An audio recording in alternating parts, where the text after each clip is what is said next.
Hi, I'm Ashton, and this is another Patches and Parley. I haven't done one of these in a while, so if you don't know what Patches and Parley is, it's like a kind of series type thing where I sew a patch or organize the pins on my jean jacket, and I talk about something that is usually LGBT and or like controversial, political related, but this is controversial mental health related. It's called Patches and Parley because I generally sew on a patch, and parley is a word for like a debate slash conversation disagreement thing, and alliteration's cool, so you know. I'm sewing on this patch. It's from Punky Pins. I'm putting it on the little left side up thing on the back of my jacket. I am currently working on designing a back patch for myself. So that might be like its own little series if that's something that you would want to see, but also like, you know, I don't know, whatever. Anyways, I'm just gonna start this video. I'm just gonna use a whip stitch on this one, so it'll be sewn on pretty quickly, but I do have a lot of things to talk about. So this is either gonna be a really long video or a really quick video. I don't know, we'll see. Patches and parleys tend to be like 20 minutes, so get a snack.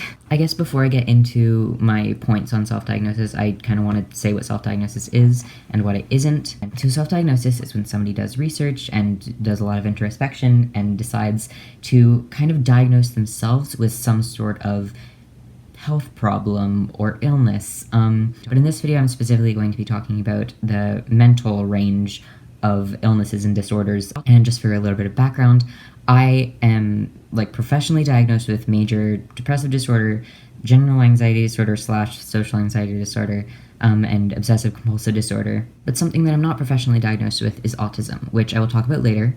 We're not going to get into that right now, but I'll address that later on my list. So the first thing I wanted to hit on was classism, and this kind of also intersects with a different thing that I wrote down, you know, how expensive healthcare can be. But the first thing that I wrote down that I did want to address was classism and how that can play into people being like, oh, you shouldn't diagnose yourself.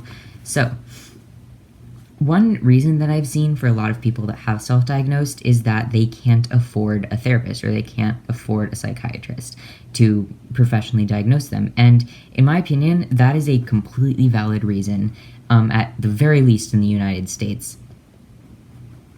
You know, healthcare in the US is extremely expensive and sometimes very, very inaccessible. Depending on what type of insurance you have, they may not cover mental health related stuff at all. And of course, some people don't even have insurance because it can be extremely expensive and it's, you know, terrible. And I'm not here to talk about politics, but please just fucking give people healthcare. I feel like when people say, oh, you shouldn't self-diagnose, it's often disregarding the fact that not everybody has access to a mental health professional. So for many people, self-diagnosis is the best option to find out what is going on with their brain. That being said, of course, I don't believe it's the best option in every situation. And again, we'll get into that later. My beliefs on this are very gray area, like I'm not one way or the other.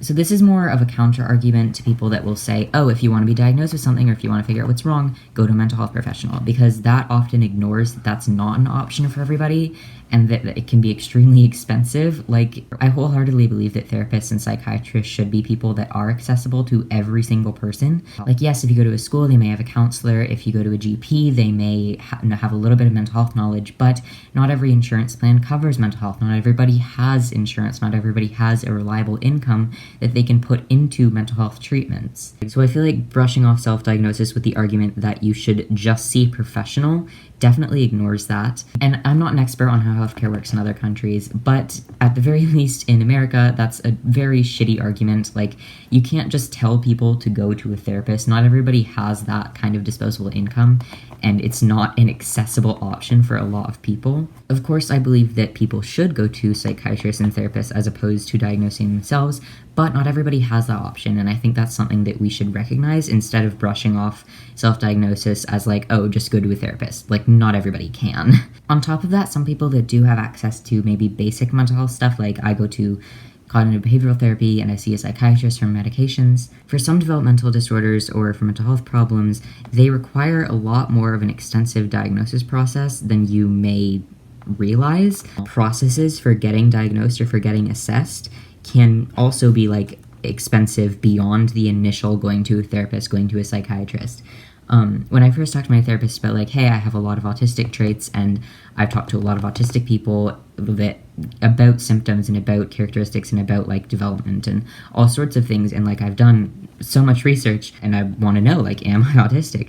So I talked to my therapist about that, and she said that she does believe that if I had been assessed when I was younger, I would have been diagnosed with autism. But I wasn't assessed when I was younger for autism, and the process now, as I'm like over a toddler's age, is very, very difficult. It's expensive, it's super invasive. Like, I'd have to see possibly multiple professionals, and I'd have to get my parents involved and like my history involved and stuff, and like it could be easier once I turn 18, and I might look into it again when I turn 18, but as for now, that diagnosis process of being diagnosed with autism is just something that isn't like accessible for me. It's not something that I can go through. Even after talking to my therapist about it, she's not somebody that can give me like a true medical diagnosis, because for people my age, it requires such an extensive diagnosis process that I just can't go through with that at this point in my life. Another argument that I've seen against self-diagnosis is that, well, you could be wrong. And while I understand that, so can psychiatrists. Nobody's immune from making mistakes or being wrong, and saying that somebody's self-diagnosing is wrong implies that a psychiatrist or a doctor will never be wrong, which is just not true. A lot of trans people are misdiagnosed with BPD because therapists will, not recognize the signs of gender dysphoria, and instead of delving deeper into gender, they'll just say, oh, well, just because of these behaviors, you have BPD, even though it's, just untreated dysphoria.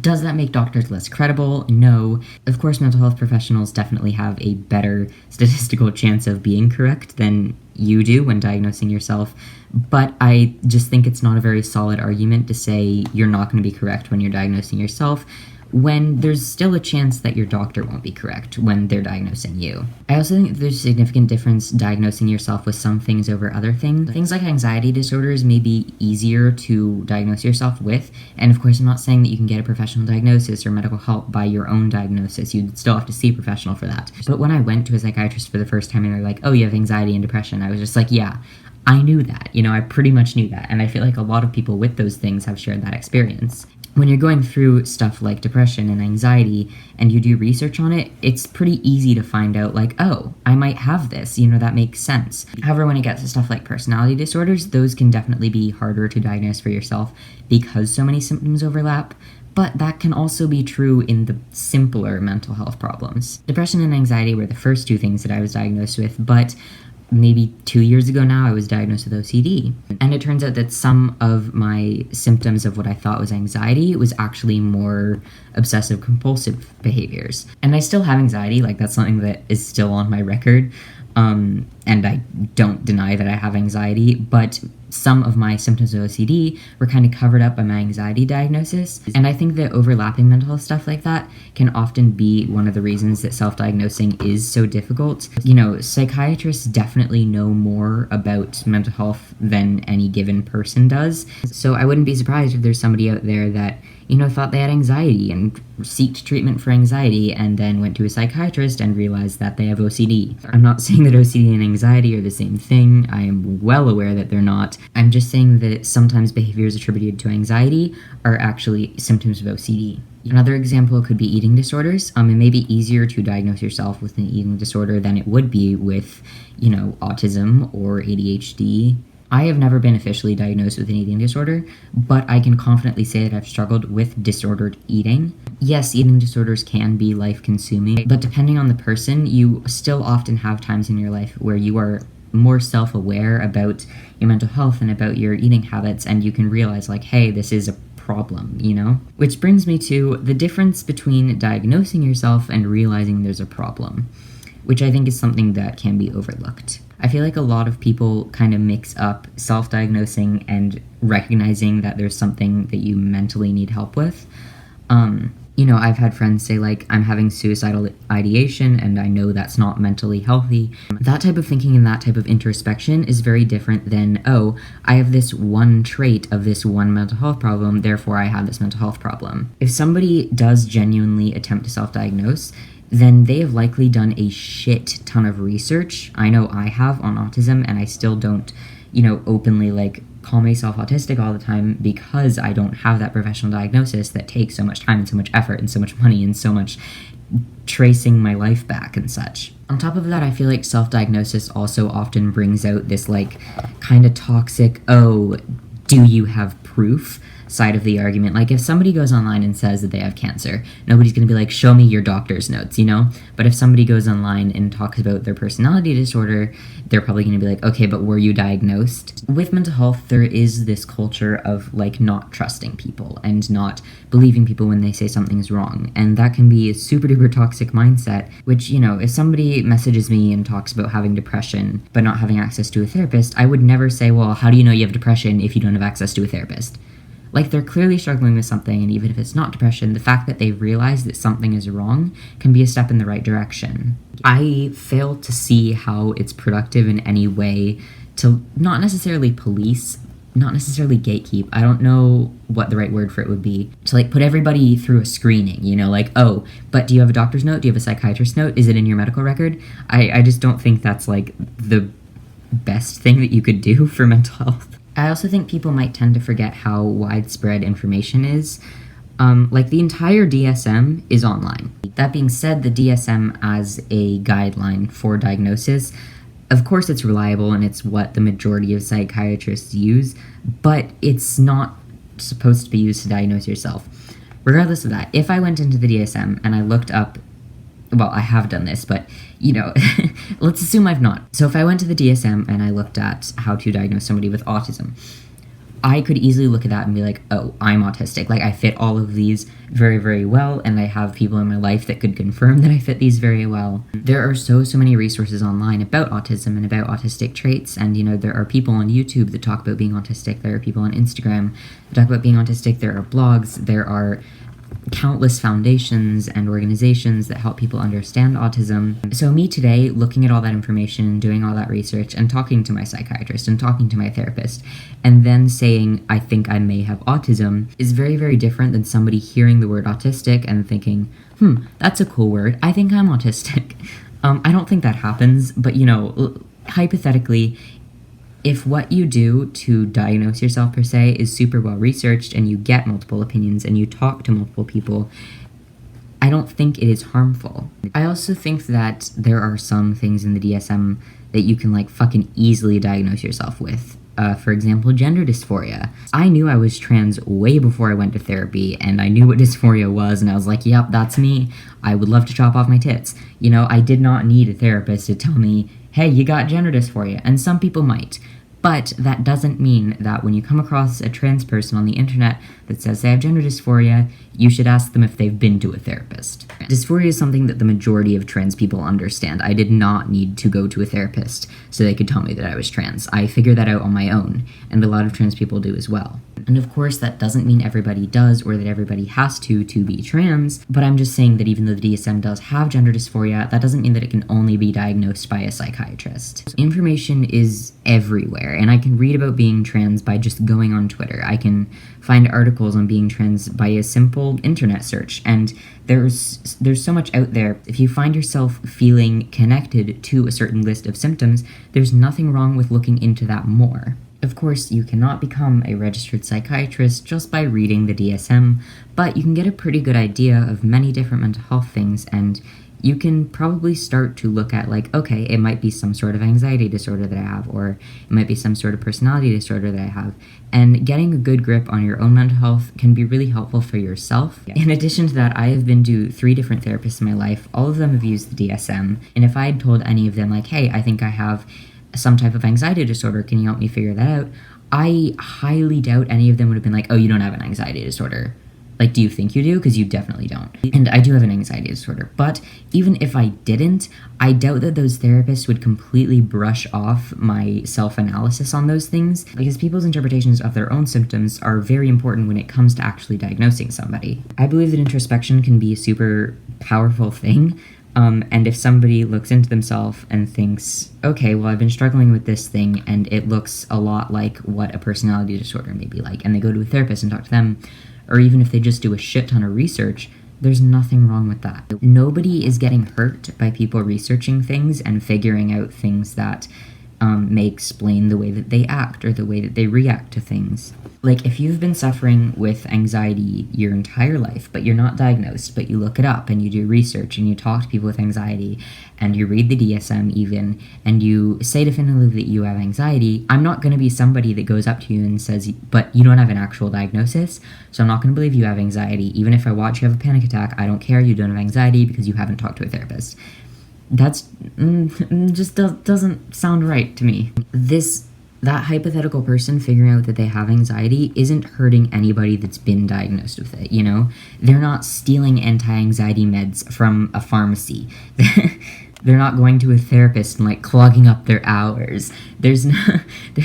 Nobody is being hurt by people doing their own research and thinking about their own symptoms and realizing that they may have some sort of mental health condition. Like, that's not hurting anybody. So I don't see why people are so heavily against it.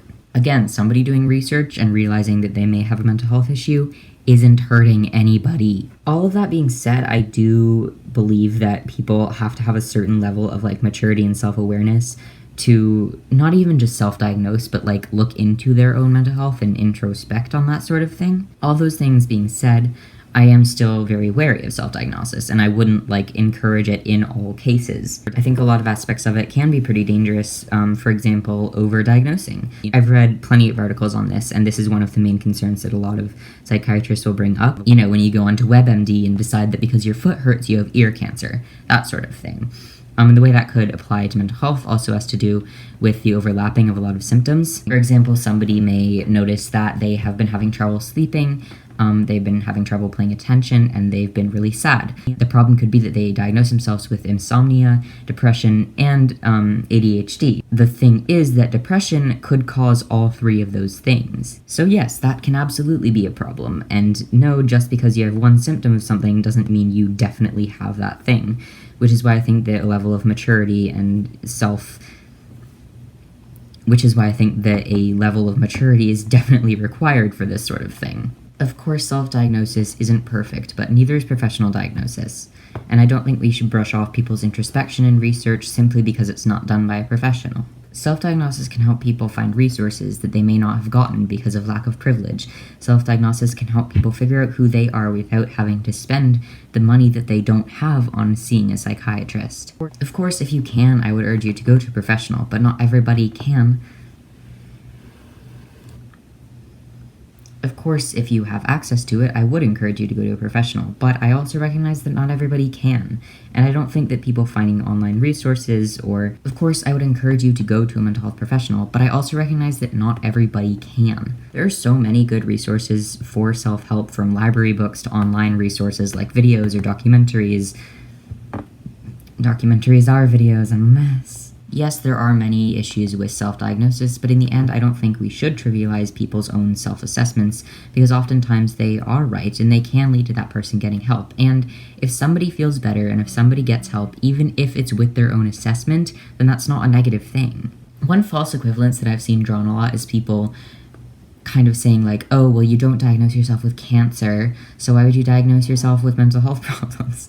The thing is, those are two very, very different things. No, of course, I couldn't diagnose myself with a blood disorder or cancer, but I could probably see acne on my face and say, I probably have acne. That is technically a diagnosis that somebody can give you, but it's something that you can probably figure out yourself. So, I'm not done sewing. I got a bit left, but I've been filming for over an hour, and I've said all that I think I should say for now. So to wrap it up, I do think self-diagnosis should be avoided, but if it is something that you can't get access to by a professional, or if it's something that is simply introspection and assessment of yourself so that you can help yourself, I don't think it's harmful.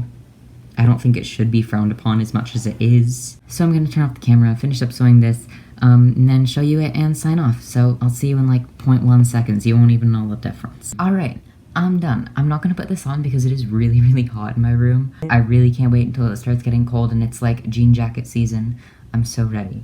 But anyways, I'm going to show you the placement. Even if it's not on my body. I know that it's like off center. I wanted it to be that way because I do want to put something here.